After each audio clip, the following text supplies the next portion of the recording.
SER Podcast.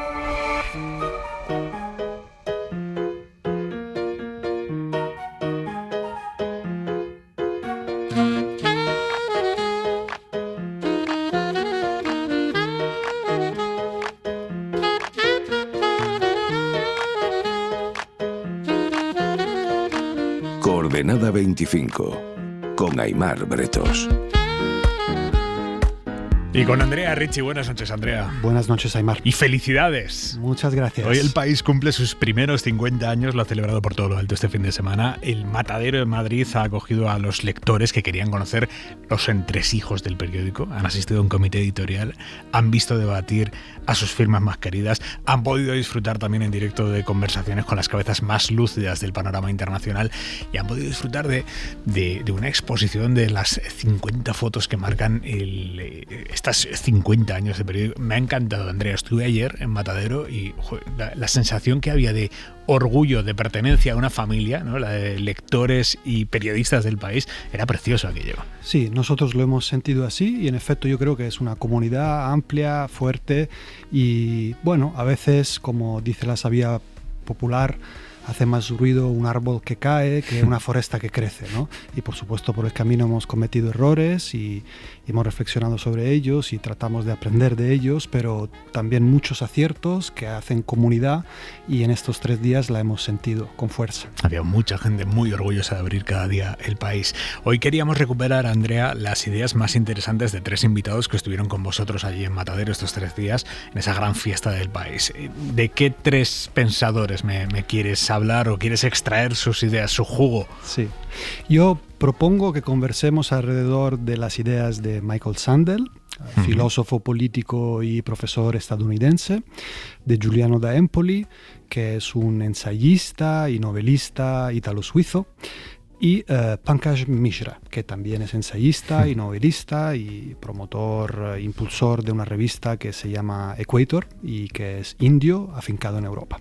Vamos a empezar por Sandel, si te parece, que él propuso aprender de los errores que cometimos cuando empezaron a ponerse los cimientos de la globalización neoliberal y porque ve que esa mirada al pasado nos puede servir para afrontar el presente. ¿Qué paralelismos hay? Sí, hay un paralelismo importante, porque hoy como entonces nos encontramos, Aimar, frente a un movimiento amplio, potente, transformador. Entonces era la globalización, hoy es el advenimiento de tecnologías con grandes promesas, pero también enormes peligros. Y entonces el paralelismo, yo creo, reside en el hecho de que ante los dos es importante hallar la receta de regulación adecuada.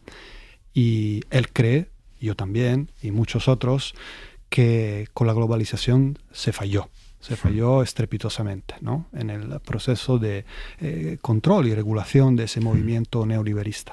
Él habla de un triunfalismo mercantil de la globalización que nos impidió ver que aquello se iba de madre, ¿no? Efectivamente, hubo un triunfalismo, hubo de alguna manera una auténtica resignación, abdicación, como si fuera la aceptación de un dogma indiscutible, ¿no? Y esto pues se convirtió en una especie de religión, el consenso de Washington, y con esa resignación y esa abdicación de la voluntad de oponerse, de tratar de embridar, de regular, pues vinieron unos desmanes espectaculares cuyo precio se entendió con toda claridad en 2008, ¿no? Menciona a Sandel 2 políticos que teóricamente progresistas que precisamente bajaron los brazos ante el advenimiento de la globalización, que son Bill Clinton y sobre todo Tony Blair, ¿no? Que decía, bueno, es que esto es lo que hay. Efectivamente. Ellos dos yo creo que son los más simbólicos y representativos de esta decisión de gran parte, digamos, de los movimientos progresistas de la época, socialdemócratas, de aceptar los postulados de ese consenso de Washington, de aceptarlos como si fuese, dice Sandel, dice Sandel citándolos a ellos mismos, ¿no? Como si fuese un hecho de la naturaleza. Eso es un fenómeno meteorológico, ¿no? Y los aceptaron en el entendimiento de que, bueno, que se podía actuar por la vía de la redistribución. Esto nunca ocurrió con la suficiente intensidad, pero sobre todo renunciaron a regular, ¿no? Es que Clinton decía que la globalización era como el viento y la marea, que no había manera de pararla, que había que adaptarse. Y Blair despreciaba a los que proponían que había que poner coto a aquello, decía que era como debatir si el otoño iba después del verano, si hacía falta o no la globalización. Así es. Y Sandel aquí dice una cosa muy interesante a mi juicio. Lo que ocurrió fue básicamente desposeer a la ciudadanía de un debate esencial para el devenir de las colectividades. Se sacó del ámbito democrático, básicamente, el debate acerca de cómo tenía que ser la globalización y el neoliberalismo. Con ello no quiero decir que en todos los parlamentos de Occidente no hubiese alguna fuerza, algún representante que criticara, que propugnara una impugnación mucho más contundente. Algo había, pero era muy marginal, ¿no?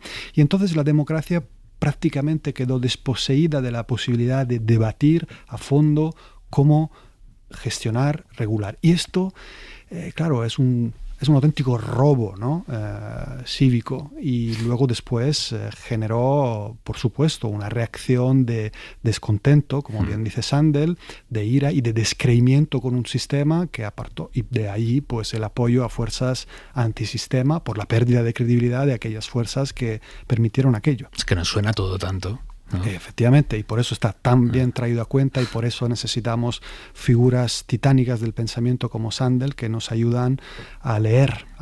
Porque los Clinton y Blair de hoy, ¿quiénes son?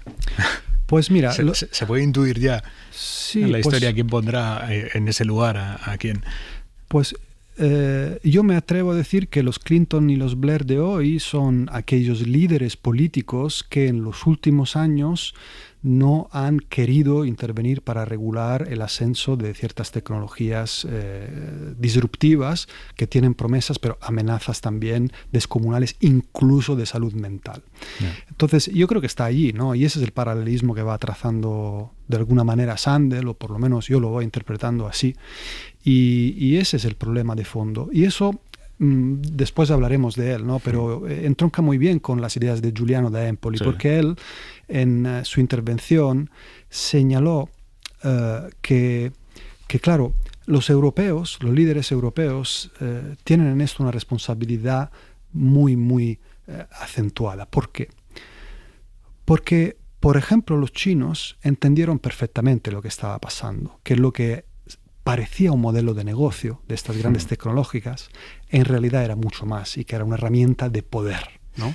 Y entonces hicieron algo que tenía sentido desde su punto de vista. Se cerraron en banda como un erizo y trataron de construir un modelo alternativo. En aquel entonces, acuérdate, aquí en Europa nos llevamos la mano a la cabeza.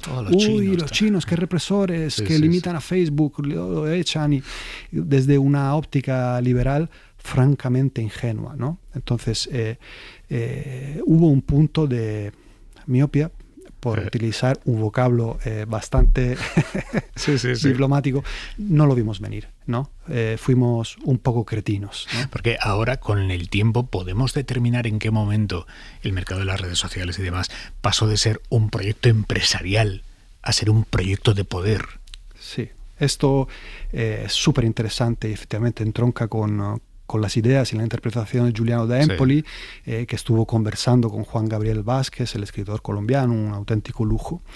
Él cree que hubo dos fases, ¿no? Una primera en la cual los propios dueños de estos grandes imperios en realidad perseguían solo un modelo de negocio, que no tenían en la cabeza la clarividencia de entender hasta qué punto era una herramienta de poder. Pero por el camino probablemente podemos deducir que alrededor de 2015-16, es decir, en vísperas de Brexit y ascenso al poder de Trump, empieza a quedar claro que aquellas maniobras que ellos llevaban adelante simplemente para forrarse, digamos, por decirlo claramente, ejercían un efecto sociopolítico tan potente que eran de facto una herramienta de dominación, ¿no? Y a partir de allí empiezan a entenderlo, y en un estadio posterior, bastante posterior a esto, varios años después, explicitan una alianza consciente con los nacionalpopulistas que se fueron beneficiando de esa acción puesta en marcha como modelo de negocios. Crispaban, polarizaban, espoleaban sentimientos oscuros de la gente para engancharnos y ganar dinero mientras estábamos ahí. De paso, favorecieron a la nacionalpopulista y a un dado momento entendieron que les convenía colaborar porque ambos comparten la voluntad de no tener límites a su poder. Giuliano da Empoli sugiere que ahora que estamos a tiempo, regulemos la inteligencia artificial como intentamos regular en su día la energía atómica, las armas nucleares. Eso es. Él pone mucho el acento en que debemos entender el sentido profundo de todo esto y que una vía esencial de oposición y de resistencia es la regulación. El problema es que él lo dijo en el encuentro del Festival del País. El problema es que incluso donde se han hecho cosas, porque en Europa se han hecho algunas cosas y la legislatura anterior del Parlamento, recordarás que se aprobó una regulación pionera en materia de inteligencia artificial. Pero ¿qué ocurre? Él lo subrayó en su intervención, que no la estamos aplicando. No la estamos aplicando por, a mi juicio, porque hay unos temores, hay un auténtico miedo en ir a pisar un nervio muy profundo que provoque una represalia, una venganza por parte de Estados Unidos. Con lo cual nos hallamos ante el enésimo caso en el cual Europa tiene capacidad de actuar, como por ejemplo en el comercio y los aranceles, que lo hemos hablado aquí tú y yo, pero no lo hace porque tiene miedo. Entonces, en algunos casos no tenemos las herramientas porque estamos divididos y, por ejemplo, la defensa. En otros casos, como en la regulación sobre la inteligencia artificial o en las luchas comerciales, las tenemos, pero no acabamos de aplicarlas a fondo, estas posibilidades, porque tenemos miedo de la represalia. Y entonces, pues, tenemos un papel, pero de facto estamos todavía en alta mar. Y vamos dejando que crezca y crezca. Hay una cosa curiosa, porque da Empoli, igual que Sandel va al pasado a hablar del momento de la globalización, da Empoli nos habla de un momento mucho más atrás, hace la equiparación del momento actual con algo mucho más atrás. Dice que el momento que estamos viviendo se parece al inicio del siglo XVI. ¿Por qué? Sí. Esto es brillante a mi juicio, esta intuición que él tuvo. Él usa este parangón histórico por lo siguiente. En aquella época lo que ocurrió es que hubo un desarrollo tecnológico muy significativo. Básicamente el arranque de la artillería. Y esto hizo que en la Italia de aquella época, muy fragmentada, las ciudades-estados que había y que habían erigido, digamos, unos sistemas de defensa basados en la tecnología previa, de repente se vieron descubiertas, incapaces de sostener. Y entonces, sustancialmente, los franceses fueron arrasando, ¿no? O sea, la artillería pesada de los franceses acabó con las pequeñas repúblicas del Renacimiento. Eso es, con las defensas, con las murallas, para entender que estaban concebidas. Y entonces, ¿esto qué nos dice? Según Giuliano da Empoli, nos dice que hay momentos en la historia en los cuales la tecnología evoluciona de una manera por la cual el ataque sale muy a cuenta, porque la defensa no está preparada. Y eso, entonces, alienta la depredación, ¿no? La agresión. Y estamos en ese momento. Esta gente ha sabido elaborar unos sistemas extraordinarios, ha tenido la clarividencia intelectual, ingenierística de elaborar estos proyectos asombrosos, porque lo son, y por el otro lado vamos mucho más detrás, ¿no? Primero ni siquiera lo entendimos, como los europeos durante años, y luego porque no tenemos capacidad de defensa bien articulada. Esta situación espolea el ataque, porque si tú ataques y sabes que se van a defender bien, pues te contienes. Pero hay momentos históricos en los cuales pues, se produce esa asimetría y fomenta el ataque. De allí que hay un asalto, ¿no? Que nos viene por todas partes. Pero en el momento en el que te das cuenta, como víctima potencial, ya estás perdido. O sea, tengo la sensación de que estamos en ese momento. Yo no sé si podemos hacer algo ahora, Andrea. Sí. Pues bueno, desde luego ya digamos que nos han metido goles por todas partes. El daño es profundísimo en el tejido sociopolítico, pero también a nivel cognitivo, sobre todo para los más jóvenes. El daño es profundísimo.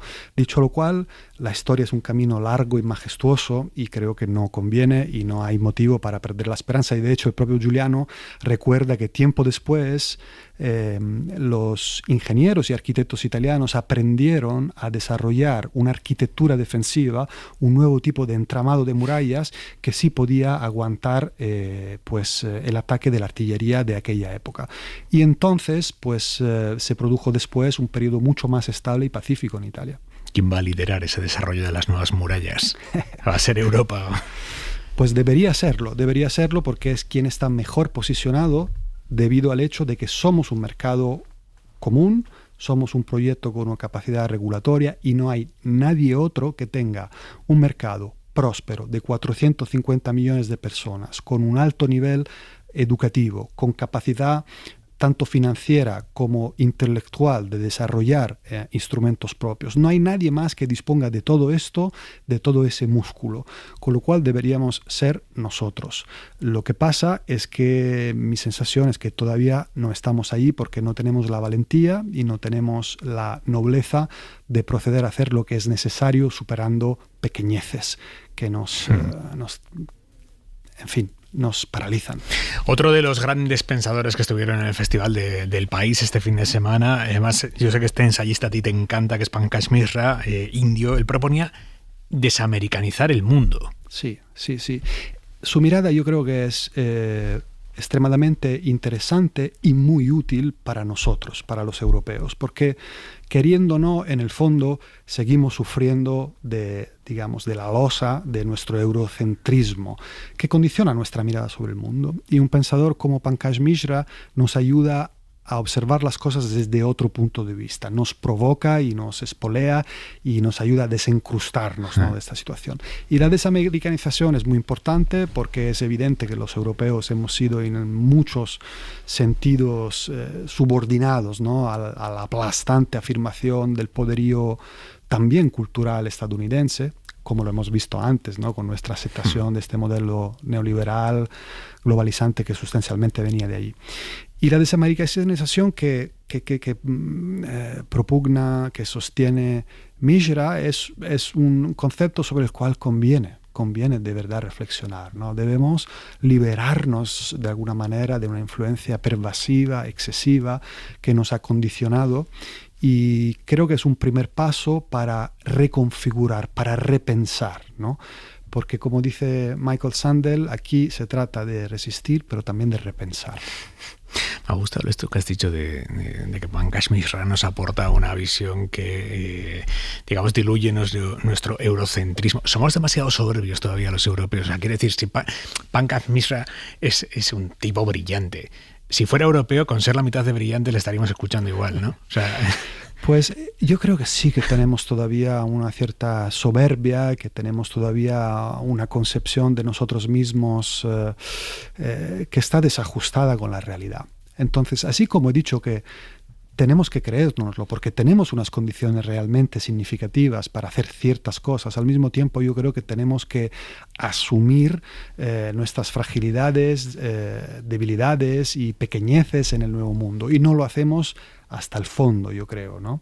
Y yo por trabajo viajo bastante y claro, cuando vas a otros sitios, pues te das cuenta un poco, ¿no? Seguimos teniendo una cierta soberbia intelectual que deriva de nuestra historia, de haber sido durante siglos el centro del mundo o en gran medida el centro del mundo, ¿no? Y ya no es así, tenemos que asumirlo y tenemos que repensar muchas cosas de nuestra actitud para facilitar la construcción de nuevas relaciones con los demás, que necesitamos hoy, porque las viejas relaciones ya no nos sirven. El transatlantismo nos ha servido bastante bien durante varias décadas, nos ha garantizado a los europeos occidentales seguridad, prosperidad, democracia, nada de ello perfecto, pero bueno, mejor que otras cosas. Ahora eso no funciona, hay que pensar otras cosas y para construirlas hay que hacernos ver un poquito ciertas taras que llevamos dentro.